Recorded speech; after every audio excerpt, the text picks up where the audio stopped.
બનાવની અંદર મારો દીકરાનો દીકરો અને એના મધર બંને ક્રિકેટ સેન્ટ મેરી સ્કૂલમાં રમી અને ઘરે જતા હતા તેડીને. તો કાલાવડ રોડ અને અમીન માર્ગ બંનેની વચ્ચે શેરીની અંદર એનો એક્ટિવા સ્લીપ થઈ ગયું, પડી ગયો. એટલે પાછળથી બાબાનો હાથ જે સાયલેન્સર પાસે પતરામાં ફસાઈ ગયો. એટલે હાથ કાઢવાની કોશિશ કરી, હાથ કાઢીમાં પતરો એને ત્યાં હાથમાં લાગી ગયો. શરીરની અંદર બીજા કોઈ જાતની ઈજા નહોતી. એટલે તેણે મને ફોન કર્યો એટલે અમે તરત ત્યાં આવ્યા અને લઈ, અને મેં કીધું નજીકમાં વખત છે એટલે ત્યાં આપણે ઇમરજન્સીમાં જઈએ અને સારવાર મેળવી લઈએ. તો ત્યાં અમે ઇમરજન્સીમાં દાખલ થયા. ત્યાં એ લોકોએ તરત જ એને ઘાવ હતો સાફ કર્યો અને નોર્મલ પાટો વાર્યો. પછી અમને પૂછ્યું કે આમાં સ્ટીચ લેવા પડશે. મેં કીધું બરાબર છે, સ્ટીચ લેવા પડશે. તો કે રોકાવું પડે. મેં કીધું કાંઈ વાંધો નહીં. તો કે મેડિક્લેમ છે? મેં કીધું હા છે. તમે રૂમની અંદર અમને શેરિંગ રૂમની અંદર એક સિંગલ બેડ હતો, એની અંદર અમને એડમિટ કરી દીધા. અમે ત્યાં એડમિટ થઈ ગયા. રાતના 10 ને કંઈક 47 આજુબાજુ એ લોકોએ સ્ટેચ લીધા. રાતે સ્ટેચ લીધા અને તરત જ કલાકની અંદર પછી પાછો બાબુ આવી ગયો હાલતા ચાલતા અને કમ્પ્લીટલી એને બેડમાં સુવડાવી દીધું. સવારે અમે ઉઠીને જોયું કે ભાઈ શું રેડી, તને કઈ તકલીફ કે ના? કોઈ તકલીફ નથી. અમે બીજા વખતે જોયું શરીરમાં કોઈ જગ્યાએ બીજી ઈજા છે જ નહીં નામક. પછી અમે કીધું કે ભાઈ અમને ક્યારે રજા આપવાનો છો? તો એ લોકો કે 24 કલાક રોકાવું પડે તમારે. એટલે હું પછી 24 કલાક માટે કીધું કાંઈ વાંધો નહીં. 24 કલાક રોકાણ તો 7:30-35 થી. એટલે મેં કીધું હવે તો તમે 24 કલાક થઈ ગયા, અમને રજા આપો. તો કે હજી એપ્રુવલ આવ્યું નથી. બરાબર છે. એટલે કીધું કલાક પછી આવો. કલાક પછી પાછા ગયા તો કે હજી એપ્રુવલ આવ્યું નથી. કે અમને ધક્કા ખાતા બાળક રડતો હતો કે હવે મારે હોસ્પિટલમાં રહેવું નથી. ત્યારબાદ એને 10:47 અમને બિલ આપ્યું. ત્યારે બિલ જોયું ત્યારે મેં મારી 69 વર્ષની લાઈફની અંદર પહેલું વહેલું આવું બિલ જોયું કે 8 ટાકાના 1,60,910 રૂપિયાનું બિલ ફટકાર્યું છે. અને તદ ઉપરાંત અમારી પાસે એડમિટ થયા ઇમરજન્સી અંદર ત્યારે અમારી પાસે પહેલા 18,000 જમા રોકડા લીધા, ત્યારબાદ 7,500 રોકડા લીધા. અને લીધા પછી અમને છેલ્લે અમે જયારે ડિસ્ચાર્જ થયા ત્યારે અમે કીધું કે અમે 7,500 ભરેલા પૈસા તમને 1,400 રૂપિયા ફક્ત પાછા આપ્યા. મેડિક્લેમ અમારી માંગણી કશું નથી, પણ લોકો ફરી બીજા લોકો નિર્દોષ લોકો છે જાનથી કપાય નહીં ને એના માટે આની અંદર આને કડક સજા થવી જોઈએ.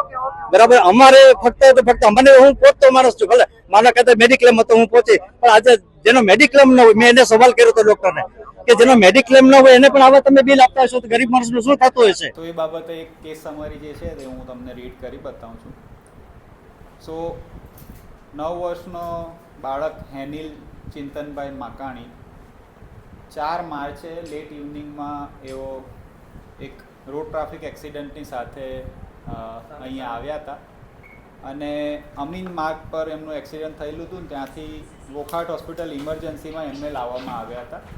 જ્યારે એમને અહીં લાવેલા ત્યારે એમના જમણા હાથે એક મોટું CLW કહેવાતું હોય છે, એટલે એક મોટો ઘા હોય છે જેને બ્લીડિંગ હતું અને એની સાથે એ વૂન્ડ કન્ટામિનેટેડ હતું અને એની અંદર ડસ્ટ અને ડેબ્રીસનું કન્ટામિનેશન હતું. ઇમિડિયેટલી આપણે ઇમરજન્સી ડિપાર્ટમેન્ટની ટીમે એને એસેસ કર્યા અને આપણા ઓર્થોપેડિશિયન ડૉક્ટર હાર્દિકભાઈની અધ્યક્ષતામાં એમની ટીમે પૂરું એસેસમેન્ટ કર્યું. એસેસમેન્ટ કરતાં જણાવ્યું કે વૂન્ડમાં બ્લીડિંગ ઓનગોઈંગ છે અને એની સાથે એની ઇમરજન્સી સારવાર કરવી પડે એમ છે, એને ઓપરેશનમાં લેવું પડે. કારણ કે આ પ્રોસિજર જનરલ એનેસ્થેસિયામાં કરવી પડે. 9 વર્ષનું નાનું બાળક હોય, એમના જે પ્રેઝન્ટ વડીલ હતા એઓને જે રિલેટિવ્સ હતા તેમને એ બધી સમજ આપી અને ત્યાર પછી એમને પ્રોસિજર રિલેટેડ જે આપણી કાર્યવાહી થતી હોય તે બધી એમને ડિટેલ આપી. કારણ કે આ રોડ ટ્રાફિક એક્સિડન્ટનો કેસ હતો એટલે માલવ્યાનગર પોલીસ સ્ટેશનમાં એમનું મેડિકો લીગલ કેસ તરીકે પણ આપણે રજિસ્ટ્રેશન કર્યું છે. અને પોલીસને જાણકારી પછી રિલેટિવના ડિટેલ કન્સન્ટ પછી આપણે એને સર્જરીમાં લીધું છે.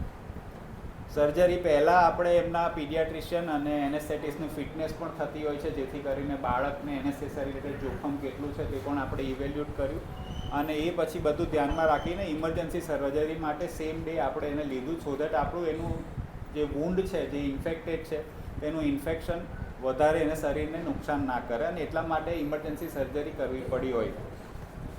આફ્ટર કન્સન્ટ ડિટેલ આપણી સંમતિ લીધા પછી, સંમતિમાં પ્રોસિજર સંમતિ પણ આવી જાય અને એસ્ટિમેશન સંમતિ પણ આવી જાય. ડિટેલ બિલિંગ સંમતિ પછી આપણે એને સર્જરીમાં લીધું છે, ઇમરજન્સી સર્જરીમાં.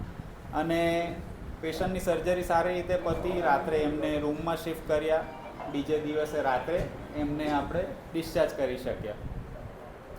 આ પૂરી કાર્યવાહી એકદમ સ્મૂથલી સારી રીતે પતી છે અને નેક્સ્ટ ડે એમને સાંજે લેટ ઇવનિંગ ડિસ્ચાર્જ કરી શક્યા. અને 8 તારીખે પાછા એવો ફોલોઅપમાં આવેલા હતા. જ્યારે ફોલોઅપ એટલે કે ઓપરેશન થયાના ડિસ્ચાર્જ થયા પછી આપણે એમને પાછા બોલાવતા હોઈએ ડ્રેસિંગ કન્ડિશન જોવા માટે. ડૉક્ટરે એ ડ્રેસિંગ કન્ડિશન વગેરે ડિટેલ એક્ઝામિન કરી અને એ પ્રમાણે એમના પ્રમાણે વૂન્ડ ચોખ્ખું છે અને હીલિંગ સારું ચાલી રહ્યું છે. મતલબમાં ઓપરેશનનું જે અગત્યનું આપણું કામ હતું તે પૂરું થયું અને હવે પેશન્ટ રિકવરી ફેઝમાં છે. અને ત્યાર પછી એમને જે ટાંકા તોડવાની વિધિ છે તે 15 થી 20 દિવસ પ્રમાણે જે મેડિકલ ગાઈડલાઇન છે તે પ્રમાણે ચાલે છે. આ દરમિયાન ઇમરજન્સી મેડિકલ મેનેજમેન્ટમાં જે પણ આપણે જરૂરી માહિતી પેશન્ટ અને એમના રિલેટિવ્સને આપી છે, રિલેટેડ ચાર્જિસ જે insurance company approved schedule of charges પ્રમાણે ચાર્જ થયા છે, જેમાં પણ સંમતિ રિલેટિવની રહી છે અને ડિસ્ચાર્જ વખતે પણ એમને કોઈ પણ ડિસ્કશન જે પણ એની સમજ માહિતી આપ્યા પ્રમાણે એમને સારી રીતે આપણે ડિસ્ચાર્જ કરી શક્યા છીએ. ટાઈમલી અને ઇફેક્ટિવ એમની ઇમરજન્સી ટ્રીટમેન્ટ થઈ ગઈ અને આજે બાળક સેફ સિક્યોર છે અને એની સારી રિકવરીના પંથે છે. શેલ્બી હોસ્પિટલ અને એની ટીમ હંમેશા હાઈએસ્ટ ક્વોલિટીની સર્વિસ આપવા માટે કટિબદ્ધ છે અને કોઈ પણ ઇમરજન્સી સર્વિસીસ માટે છેલ્લા ઘણા વર્ષોથી સૌરાષ્ટ્રની જનતાને આપણા સેવામાં જોડાયા છીએ. ખાસ કરીને રોડ ટ્રાફિક એક્સિડન્ટ અને ન્યુરો ઇમરજન્સી વગેરેની સુપર સ્પેશિયાલિટી સર્વિસીસ માટે ઇમરજન્સી સારવાર એ બહુ ક્રિટિકલ થઈ જતી હોય, ઘણીવાર હાથ પગ અથવા ઇવન જીવનના બચાવ માટે. એ બધી સારવાર આપણે સારી રીતે આ પેશન્ટમાં એક્ઝિક્યુટ કરી શક્યા છીએ. વોકહાર્ટ હોસ્પિટલ રાજકોટ બાબતની વાત છે. અને એટ ધ સેમ ટાઈમ જે પેશન્ટનું જે ફેમિલી છે તેમને ડિટેલ આપણે સમજ આપી શક્યા છીએ અને ત્યારબાદ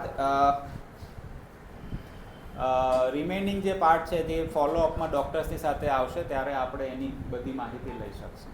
જે આપણે જોયું સર તે પ્રમાણે જે આપે જણાવ્યું તે પ્રમાણે એકવાર ડિટેલ જોયું અમે બિલ અને રાત્રે સરની વિઝિટ થઈ છે.